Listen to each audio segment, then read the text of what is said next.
Kalau pada video sebelumnya kita telah mengenal bagaimana untuk mengakses indeks dari sebuah array dan mengetahui panjang dari sebuah array. Panjang ini maksudnya ada berapa komponen yang ada dalam sebuah array.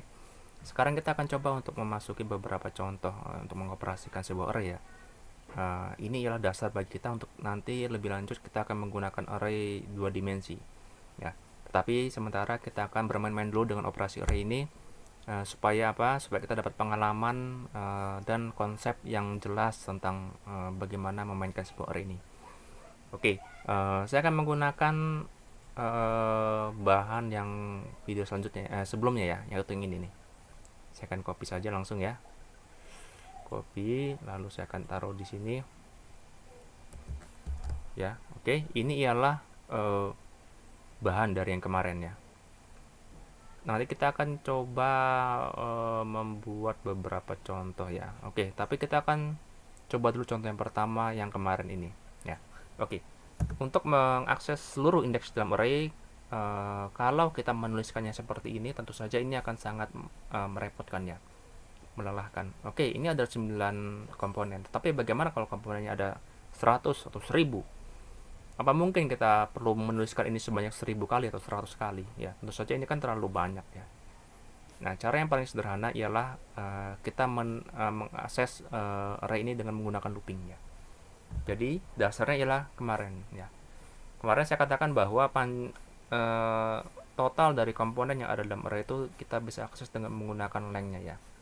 Kalau sebelumnya kita telah belajar tentang looping ya, for loop, sekarang kita akan memakai for loop untuk mengakses seluruh indeks dalam array ini. Oke, ini ialah contoh pertama ya, dengan cara manual. Bagaimana dengan contoh yang kedua?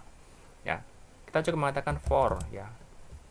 Ya, jangan lupa yang kemarin ketika for ya, kita menggunakan ini lalu kita bracket ya. Nah, pertama ialah kita perlu menginisialisasi sebuah variable integer ya untuk mulai perhitungan kita. Saya katakan misalnya x sama dengan 0 ya.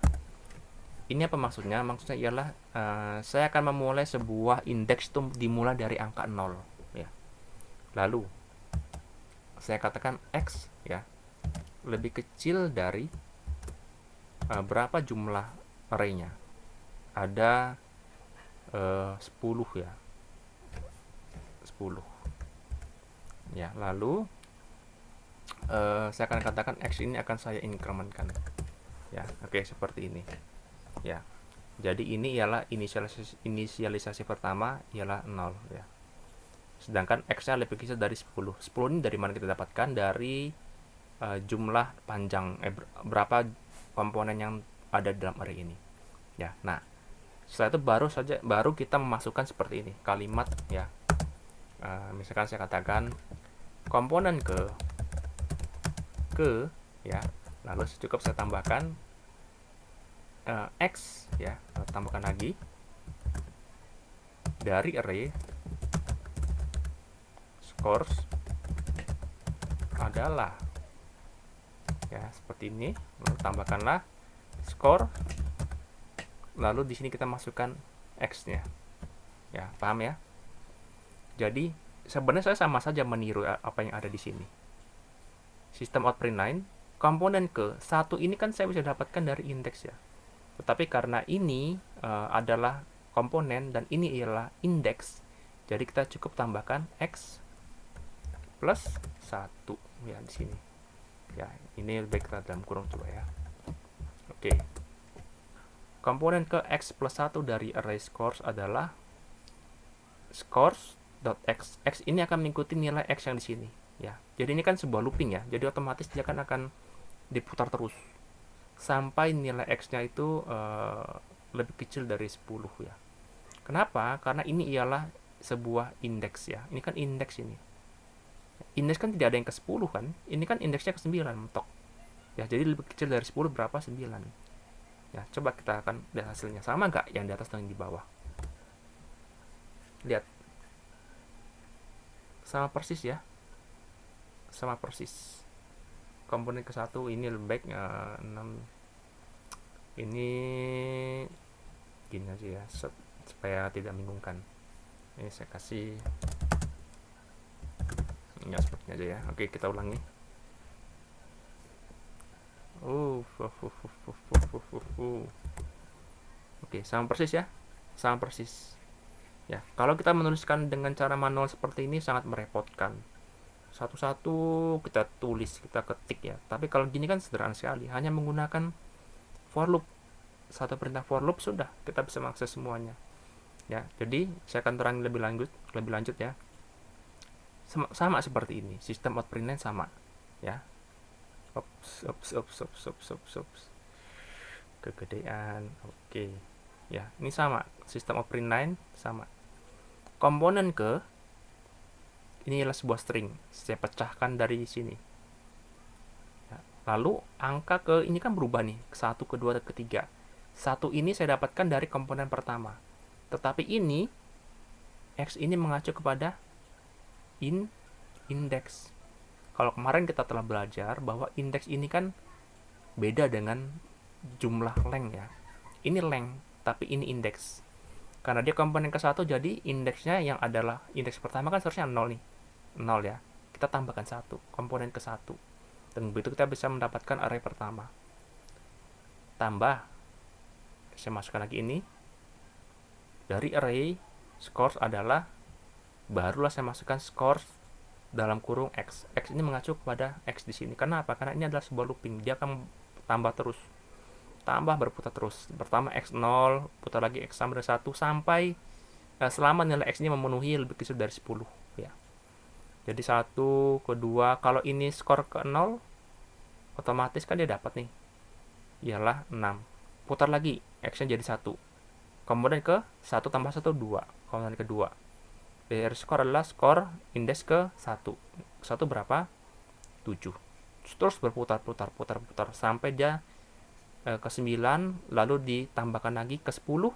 Apakah 10 lebih kecil dari 10? Tidak, dia akan berhenti ya. Iterasinya akan berhenti sampai di sini saja. Ya. Nah, tetapi kalau kita lihat di sini ya. Kalau kita lihat di sini sebenarnya penulisan dari 10 ini sangat merepotkan ya. Karena kita nggak mungkin menghitung satu-satu manual berapa jumlahnya. Ya, kalau ada 100 ya nggak mungkin hitung 100 biji ya. Lebih tepatnya kita sebutkan sama seperti kemarin, yaitu scores dot length. Sudah beres. Jadi kita nggak perlu hitung berapa jumlah komponennya yang ada dalam sebuah array itu. Cukup tuliskan score dot length ya. Karena kan lengthnya 10 ya. Oke, kurang dari 10 berarti. Jadi sampai indeks ke 9. Sudah sama saja hasilnya. Sama kan? Sama. Ya. Oke, sekarang kita akan coba lagi bermain bagaimana kita mengaksesnya secara terbalik ya. Ini kan aksesnya ke dari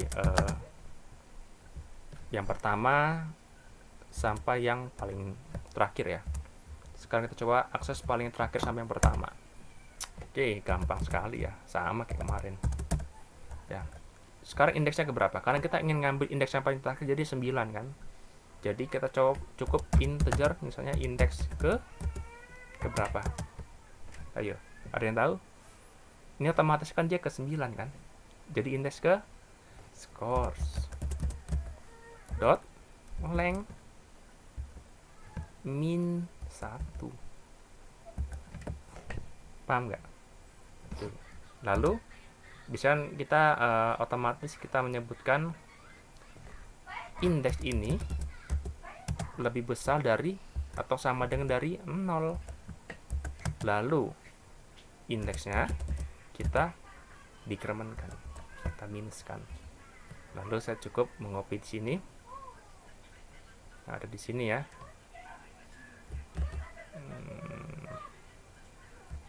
Oke. X ini kita ganti indeks, ini kita ganti indeks. Ini juga kita ganti ke indeks ya. Sekarang kita lihat hasilnya. Lihat, menurun. Komponen ke-10 dari array score adalah 5, 4, 3, 2, 1, 0, 9, 8, 7, 6. Terbalik, kita mengambil nilainya dari yang indeks paling terakhir sampai indeks yang paling pertama. Atau komponen paling terakhir yang ke-10 sampai komponen ke pertama. Ya. Jadi penulisannya ya sama kayak gini. Ya. Saya ambil dulu indeks paling terakhir. Berapa indeks paling terakhir? Ialah 9 ya. Cukup saya tuliskan score.length yang adalah 10. Kan length ini otomatis score.length 10 nih. Diminuskan 1, 9. Ini dapatlah 9 ya. Lalu indeksnya lebih besar dari 0 atau lebih besar sama dengan dari 0. Kenapa? Karena indeks itu tidak mungkin indeks minus, tidak ada indeks minus. Indeks paling terakhir dari sebuah array adalah 0. Ya. Jadi kita pastikan bahwa indeks di sini jangan sampai kurang dari 0. Jadi kita cukupkan lebih sama dengan dari 0. Lebih dari 0 nggak apa-apa, kita ambil. Sama dengan 0 kita ambil. Tapi ketika dia sudah kurang dari 0 kita tidak ambil, karena tidak ada indeks minus ya. Nah, lalu indeksnya kita increment bukan decrement. Decrement bukan increment. Kenapa? Karena ini menurun ya. Indeksnya menurun dari 9 ke 8, 7, 6, 5, 4, 3, 2, 1, 0 ya. Karena ini sudah nilai paling akhir nih. Di sini kita startnya kan dari indeks paling terakhir ini, yaitu indeks 9. Otomatis kita kurangi terus, kita decrementkan terus. 9 diminuskan 8, 7, 6, 5, 4, 3, 2, 1, 0. Selama dia masih memenuhi dari sini ya, lebih besar sama dengan dari 0 ya, sehingga dia akan berputar ke bawah ya. Paham ya? Oke, kita akan bermain lagi apa ya, coba saya akan membuat sebuah gini saja deh. Nah, karena ini kayaknya nanti kebanyakan videonya, kita akan coba lagi di video selanjutnya. Kita akan terus bermain di array 1 dimensi ini sampai konsepnya kita jelas ya. Yang ini tolong diulangi dan dipahami kembali ya. Nanti kita akan masuk ke dalam video selanjutnya membahas tentang contoh array lebih lanjut ya. Oke, sampai di sini video dari saya. Silahkan diulangi kembali sampai paham. Jika video ini bermanfaat, silahkan di like dan di subscribe. Sampai bertemu pada video selanjutnya. Terima kasih.